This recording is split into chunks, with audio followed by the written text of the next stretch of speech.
Hello बच्चों, तो आज हमारा नेक्स्ट टॉपिक कौन सा है? ननस्ट इक्वेशन। ननस्ट समीकरण क्या कहता है उसके बारे में आज हम जानेंगे। ठीक, तो जो ननस्ट समीकरण होता है वो क्या करता है कि किसी भी सेल के इलेक्ट्रोड विभव, सांद्रता और ताप के मध्य क्या करता है, संबंध को स्थापित करता है। क्या करता है ननस्ट समीकरण? यह समीकरण की सेल यानी किसी भी सेल के इलेक्ट्रोड विभव, ताप और सांद्रता के मध्य संबंध स्थापित करता है। ठीक, नैनस्ट समीकरण क्या बताता है कि किसी भी सेल का इलेक्ट्रोड विभव, ताप और सांद्रता के मध्य संबंध को स्थापित करता है। ठीक, अब इस समीकरण को सॉल्व करने के लिए हमें एक फॉर्मूले की जरूरत पड़ती है। कौन सा फॉर्मूला है? गिब्स फ्री एनर्जी का, जो हमने क्लास 11 थर्मोडायनेमिक्स चैप्टर में पढ़ा था। गिब्स फ्री एनर्जी क्या फॉर्मूला था उसका? डेल्टा जी इक्वल था क्या? Delta G not plus 2.303 RT log theta. ठीक, ये हमारा क्या था? फॉर्मूला था गिब्स फ्री एनर्जी का। ठीक है, इसको याद करना है, इसको क्या कर लेना, याद कर लेना। ये हमारा गिब्स फ्री एनर्जी का फॉर्मूला है। इस फॉर्मूले के बेस में हम क्या करेंगे, नैनस्ट इक्वेशन को सॉल्व करेंगे। यहाँ पे अगर हम डेल्टा जी की बात करें तो डेल्टा जी क्या है? गिब्स ऊर्जा है। ठीक, डेल्टा जी नॉट की बात करें तो वो क्या है? मानक गिब्स मुक्त ऊर्जा। ठीक, यहाँ पे नॉट लगा होता है वो स्टैंडर्ड को बताता है, यानी कि मानक गिब्स मुक्त ऊर्जा होगी। ठीक, यहीं पे अगर हम डेल्टा जी की वैल्यू निकालें तो डेल्टा जी की जगह अगर हम रख दें क्या? Minus N F E cell. ठीक, डेल्टा जी नॉट की जगह रख दें क्या? Minus N F E not cell. ठीक है, जो N F E not cell है या ई सेल है वो क्यों आया है? तो ये क्या करता है कि इलेक्ट्रिकल वर्क और गिब्स फ्री एनर्जी के मध्य क्या करता है, संबंध को स्थापित करता है, संबंध को बताता है। अब ये माइनस साइन क्यों आया? हमने 11th में पढ़ा होगा क्या, एक स्पॉन्टेनियस रिएक्शन है ना। तो इस स्पॉन्टेनियस रिएक्शन में क्या होती है कि जो गिब्स फ्री एनर्जी होती है वो क्या करती है, घटती है, जिससे हमें क्या एक वर्क प्राप्त होता है। कौन सा वर्क? इलेक्ट्रिकल वर्क प्राप्त होता है। इसीलिए हम क्या करते हैं, यहाँ पे माइनस साइन लगाते हैं और इलेक्ट्रिकल वर्क और गिब्स फ्री एनर्जी के मध्य क्या करता है, ये संबंध को बताता है, संबंध स्थापित करता है। ठीक, अगर हम इसी वैल्यू को क्या करेंगे, यहाँ पे पुट कर दें किसमें, समीकरण 1 में। ठीक है, तो क्या लिखेंगे अपन कि समीकरण 1 में डेल्टा जी और डेल्टा जी नॉट का मान रखने पर, ठीक है, अगर हम डेल्टा जी और डेल्टा जी का मान यहाँ पे रखते हैं तो क्या आएगा? डेल्टा जी की जगह हमारा मान क्या है? Minus N F E cell. ठीक, इक्वल क्या? डेल्टा जी नॉट की वैल्यू क्या है? Minus N F E not cell. फिर क्या है हमारे पास? 2.303 RT log 10 थीटा। ठीक, फिर इसमें क्या करेंगे, हम दोनों पक्षों में माइनस एन एफ का भाग दे देंगे। ठीक, दोनों पक्षों में क्या करेंगे, माइनस एन एफ का भाग देने पर दोनों पक्षों में माइनस एन एफ का भाग करने पर तो क्या आएगा? अगर भाग करते हैं तो minus N F E cell divide हो जाएगा किससे? माइनस एन एफ से। ठीक है, इस पक्ष में भी वही करेंगे, minus N F E not cell किससे डिवाइड करेंगे? माइनस एन एफ से। फिर क्या है? Plus 2.303 RT upon minus N F log theta. ठीक, अब जी माइनस एन एफ से माइनस एन एफ क्या हो जाएगा? कैंसिल हो जाएगा। तो हमारे पास क्या बचता है? हमारे पास बचेगा क्या? E cell equal E not cell. अब देखो यहाँ पे माइनस है और यहाँ पे प्लस है तो क्या आ जाएगा? माइनस आ जाएगा। 2.303 RT अपॉन एन एफ, फिर क्या है? log 10 theta. ठीक, अब इसमें क्या करेंगे, अपन वैल्यू रखेंगे। किसकी वैल्यू रखेंगे? अगर टी की वैल्यू क्या है? 25 डिग्री सेल्सियस या 298 केल्विन। ठीक, एफ जो है क्या? फैराडे है क्या? एफ। ठीक है, जिसका मान क्या होता है? 96,500। आर टी जो आर जो है क्या है? गैस कांस्टेंट, जिसकी वैल्यू क्या हो जाएगी? 8.314। ठीक है, जूल हो जाएगी।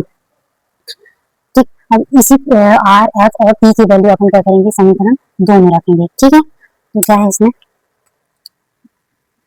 समीकरण 2 में पी एफ आर का मान रखने पर तो क्या आएगा, देखो क्या आ जाएगा, ई सेल इक्वल हो जाएगा ई नॉट सेल माइनस क्या आ जाएगा 2.303, आर का मान क्या है 8.314, फिर टी का मान क्या है 298, अपॉन क्या करेंगे एन, एफ का मान क्या है 96,500, ठीक, log 10 थीटा। ठीक है, इसको क्या करना है, कैलकुलेट करना है, कैलकुलेट करके बताइए कितना आएगा कमेंट में।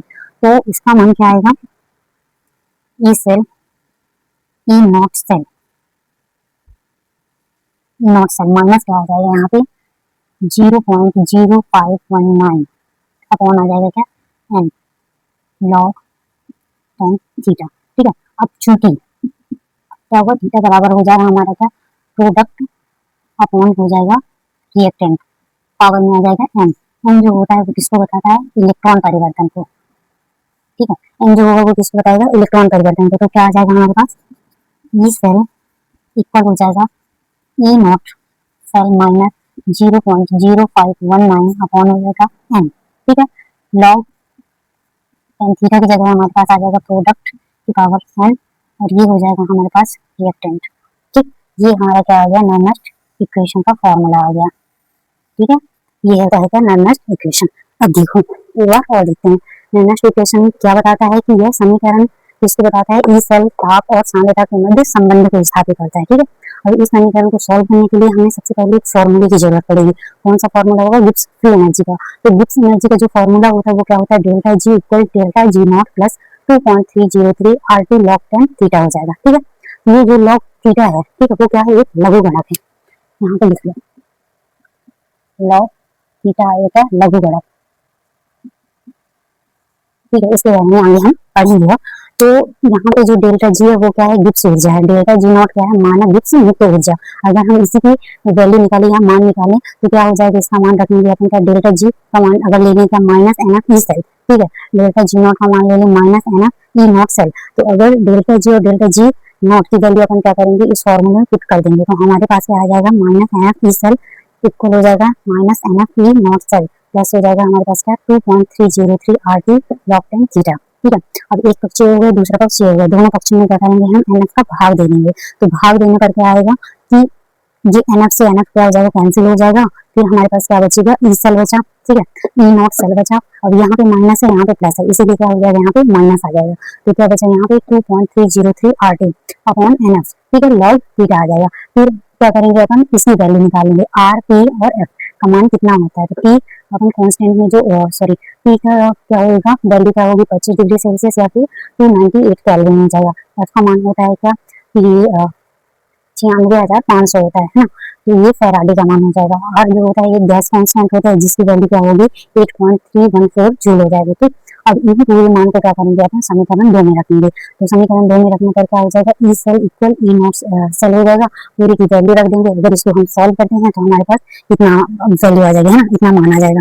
फिर क्या करेंगे अपन, कि जो लॉग थीटा है, थीटा का मान क्या होगा, थीटा का मान जो होता है वो क्या होगा कि प्रोडक्ट अपॉन रिएक्टेंट, इसकी पावर में एन होगी। जो एन होता है वो क्या बताता है, इलेक्ट्रॉन परिवर्तन को बताता है कि कितने इलेक्ट्रॉन का परिवर्तन हुआ है।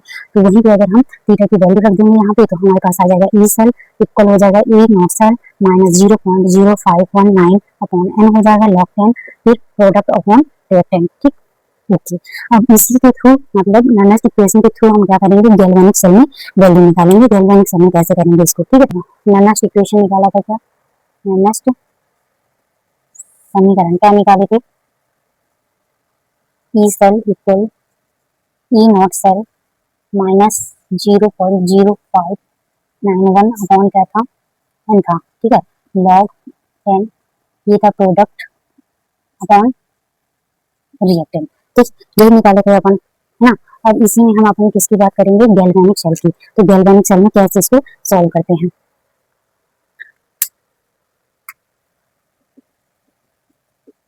Galvanic cell. तो ये बताइए गैल्वेनिक सेल में कौन सी रिएक्शन थी, कौन सी रिएक्शन अपन पढ़े थे, जिंक और कॉपर की रिएक्शन पढ़े थे, है ना। तो क्या हो रहा था उस रिएक्शन में,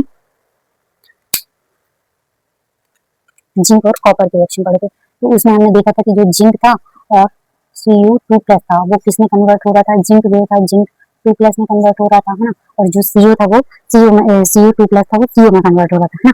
तो मतलब रिएक्शन कैसी थी कि जो जिंक था वो 2 इलेक्ट्रॉन को लॉस करके इसमें जिंक 2+ में कन्वर्ट हो रहा था, है ना। और कॉपर जो था कॉपर 2+ 2 इलेक्ट्रॉन को क्या कर रहा था, गेन कर रहा था और कॉपर में कन्वर्ट हो रहा था, ठीक है। अब ये 2 इलेक्ट्रॉन से 2 इलेक्ट्रॉन क्या हो रहे थे, कैंसिल हो जा रहे थे, है ना। फिर हमारे पास जो रिएक्शन बचती थी ये रिएक्शन बनती थी, है ना। और इसी को अपन क्या करेंगे, मैग्नेटिक इक्वेशन में देखेंगे। तो क्या होगा हमारे पास, E cell E not cell minus हो जाएगा 0.0591 अपॉन हो जाएगा n log 10 हो जाएगा, है ना। ये प्रोडक्ट प्रोडक्ट में हमारे पास क्या है, Zn2+ और क्या है, Cu है। दूसरा क्या है, ये R से होगा रिएक्टेंट, रिएक्टेंट में हमारे पास क्या है, जिंक है और कॉपर 2+ है, ठीक। तो जो सॉलिड होते हैं उनको नहीं लिखा जाता है, ये क्या हो जाएंगे, कैंसिल हो जाएंगे। ये क्या है हमारे पास सॉलिड है, ये क्या है, एक्वस सॉल्यूशन है, एक्वस, हाँ। ये भी सॉलिड है और सॉरी ये क्या है, एक्वस है और ये सॉलिड है, ठीक। तो क्या है, कॉपर और जिंक वो क्या है, सॉलिड फॉर्म में है, ठीक। और यहाँ पे जो n है, n की वैल्यू क्या होगी, 2, यानी इलेक्ट्रॉन में परिवर्तन। इलेक्ट्रॉन में कितने इलेक्ट्रॉन का परिवर्तन होगा, 2 इलेक्ट्रॉन का परिवर्तन होगा, ठीक है।